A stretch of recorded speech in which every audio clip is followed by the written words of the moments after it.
Europe 1, on va se gêner. Le livre de la semaine. Limonov, le dernier livre d'Emmanuel Carrère, dont souvent, il faut le dire, la littérature est saluée par les critiques. C'est chez Paul, édition POL si vous préférez. Emmanuel Carrère, Limonov, toute la presse parle de ce livre depuis un moment, depuis la rentrée. Ça fait partie des, on va dire, des bons livres, paraît-il, de cette rentrée littéraire. On a confié ce bouquin à Yann Moix, évidemment, à Isabelle Motro, mais même aussi à Jérémy Michalak. J'ai envie que ce soit vous qui commenciez, Jérémy. Oui, c'est mieux, remarque. Oui, c'est mieux, oui.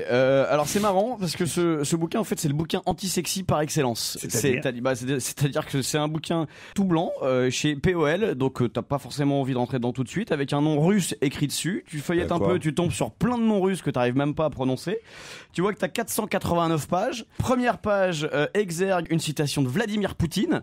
Tu te dis putain, c'est quoi cette punition, quoi. Et finalement, ne pas se fier aux apparences, puisque c'est derrière ce bouquin qui a l'air d'être le genre de bouquin qu'adorerait Gérard Miller et qui nous emmerderait profondément, se cache un vrai bon bouquin, un vrai bon auteur et une vraie bonne histoire. C'est l'histoire de Édouard Limonov, que moi je ne connaissais absolument pas. Ah bon? Ah bah, c'est quand même un Écoute, retard. Un manque de culture. C'est un manque de culture. C'est un manque de culture, mais j'assume. Il a joué avec Gignac en... Ah oui, c'est ça, ailier centre. Oui, ailier centre. Tes premières lignes. Édouard Limonov, donc, qui est un garçon qui aujourd'hui est à la tête du parti Nazbol, c'est le parti national bolchevique, qui est donc le parti d'opposition à Vladimir Poutine, qui a eu une vie totalement incroyable. C'est une vie et 1000 vies en même temps. C'est une biographie de ce garçon, de ce monsieur qui a l'air d'être quand même un personnage assez particulier, qu'on suit tout au long de sa vie. Sa naissance en Ukraine, ensuite il est devenu une sorte de dandy, poète mondain à Moscou, puis ensuite il est parti sous Brejnev, ensuite il est parti aux États-Unis, il est revenu en France où il fréquentait les salons littéraires Saint-Germain-des-Prés, etc. Il a même été invité, j'ai vu ça dans une émission d'Ardisson, puisqu'il a fait lunettes noires pour Nuit Blanche. Exactement. Ardisson de la télé. Oh les casse-couilles, putain. Putain, 500 pages, je me suis farci, merde. Tu vois, ça c'est ce que tu fais d'habitude aux gens qui disent les livres. Putain, je suis avec toi, Isabelle. Bande de connards. Et comment te dire, je ne suis pas mécontente que ça t'arrive un jour. Et c'est très bien, et c'est très bien écrit, et c'est vraiment bien romancé, c'est ancré dans la réalité, c'est vraiment bien. Mais méfie-toi, Isabelle, tu passes juste derrière. Mais moi j'ai l'habitude. En tout cas, Joujou a aimé Limonov. Et vous alors, Isabelle Motro avant Yann Moix? Alors, moi je connaissais le nom de Limonov, mais alors j'étais incapable de dire quoi que ce soit dessus. Grosse lacune, Isabelle, grosse lacune. Vaguement qu'il avait écrit quelque chose, mais voilà. Et je trouve, moi ça m'a donné très envie de lire. Je sais pas si c'est ton cas, Jérémy. Moi, ça m'a donné envie de lire ce qu'écrivait ce type-là. Bah oui, parce que effectivement, la façon dont nous le décrit Emmanuel Carrère, c'est un personnage assez répugnant quand même par certains côtés, et en même temps assez fascinant parce qu'il a une espèce d'opiniâtreté comme ça. Un peu comme moi. Oui, voilà, je trouve un petit peu.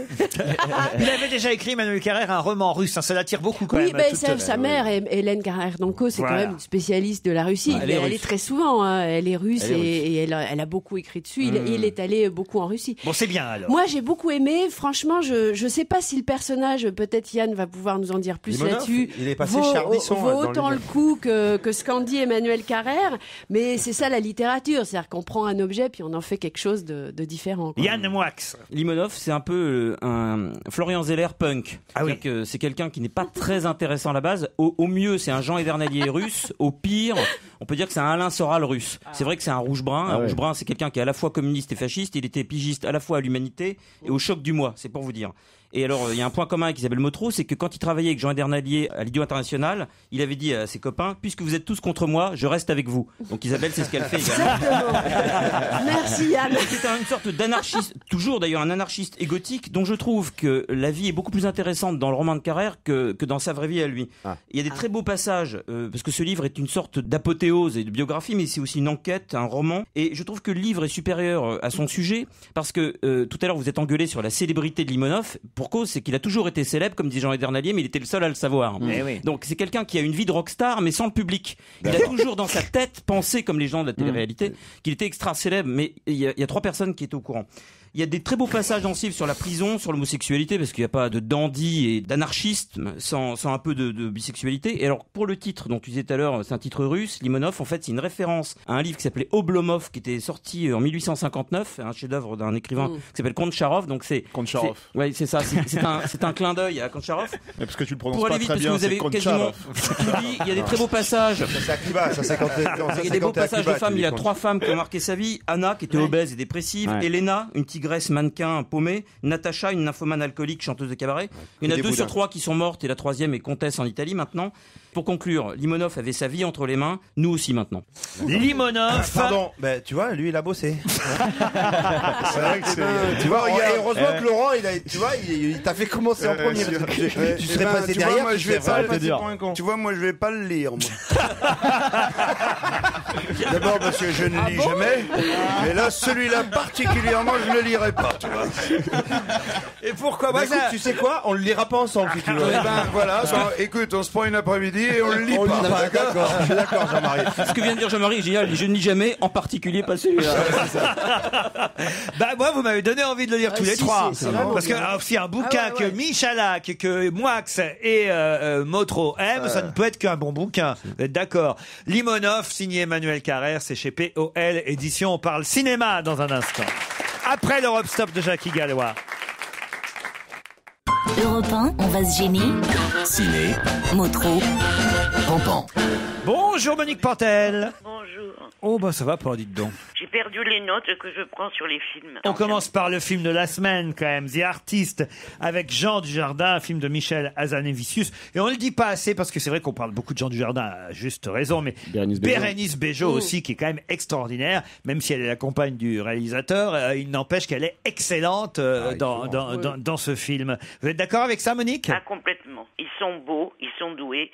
Ils sont enchanteurs. En 1927, à Hollywood, George, grande star, à la trouille, le cinéma est devenu parlant. Il doit lui aussi se mettre à parler pour durer. Mais il peut pas, il a peur, son chien. Il est la 3e star du film, le chien. A beau faire des galipettes, George sublime, Jean Dujardin n'y arrive pas. Sa langue est coincée.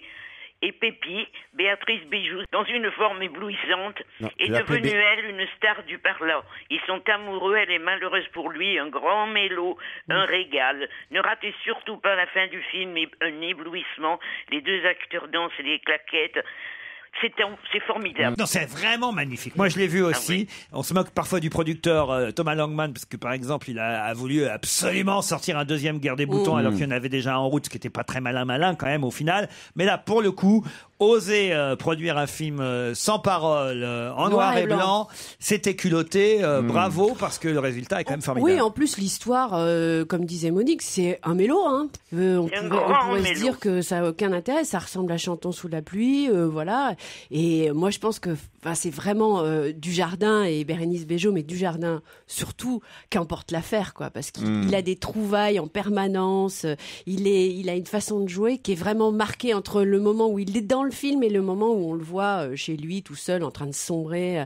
Non, vraiment, c'est un très très beau film. La réalisation est nickel. J'ai eu Michel et Jean au téléphone hier pour les féliciter. Je leur ai dit vraiment, c'est du beau boulot. Ouais, c'est vrai que c'est bien. Ça nous change des comédies, comment dire. Ouais, mais non, c'était entre nous, entre gens du cinéma. Yann, je sais pas si tu l'as eu au téléphone, c'était vraiment.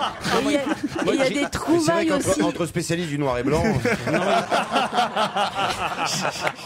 Alors, on quitte The Artist, vraiment le film à conseiller cette semaine. Ouais.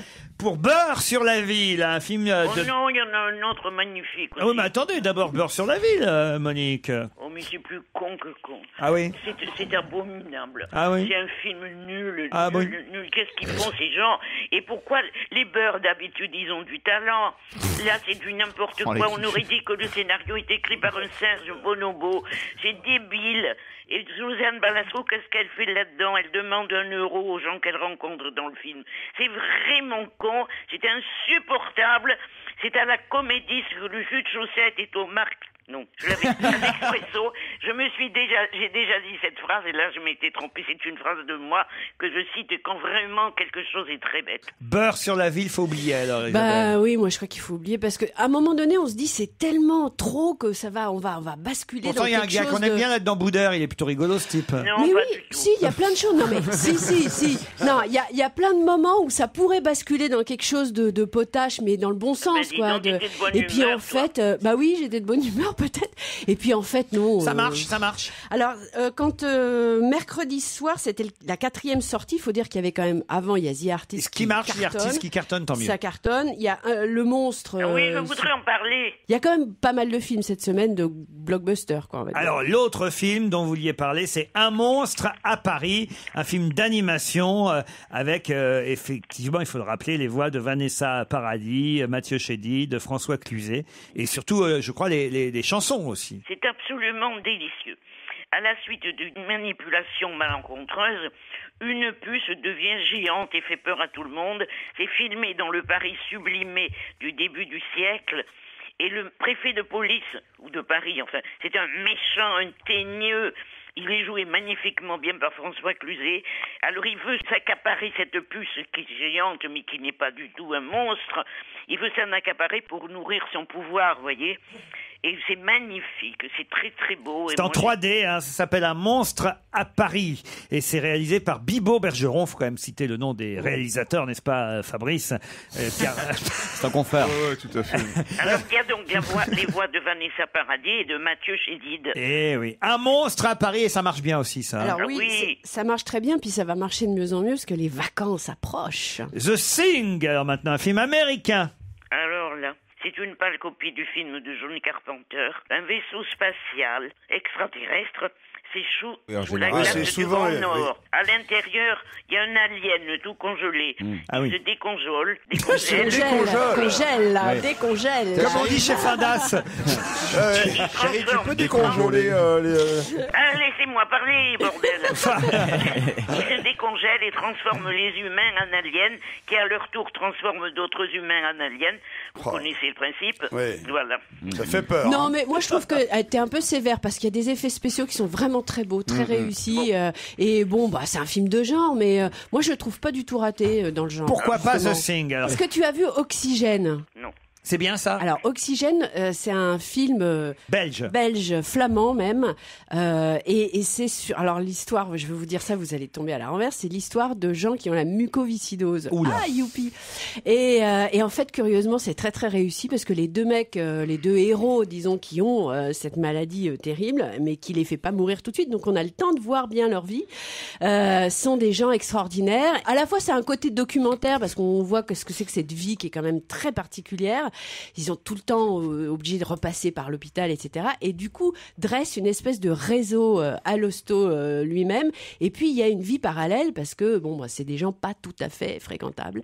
Donc, je vous en dis pas plus, mais... ça vaut le coup. Ça vaut le coup. C'est bah, écoute, curieusement, oui, il y a des moments vraiment très drôles. On le note, Oxygène, mais le film, plutôt les deux films qu'on peut retenir surtout cette semaine, c'est The Artist d'un côté avec Dujardin et Bérénice Bejo et de l'autre, Un monstre à Paris, un film d'animation. Merci Monique Pantel. L'invité d'honneur est déjà en loge. Dans un instant, tout le monde essaiera de l'identifier.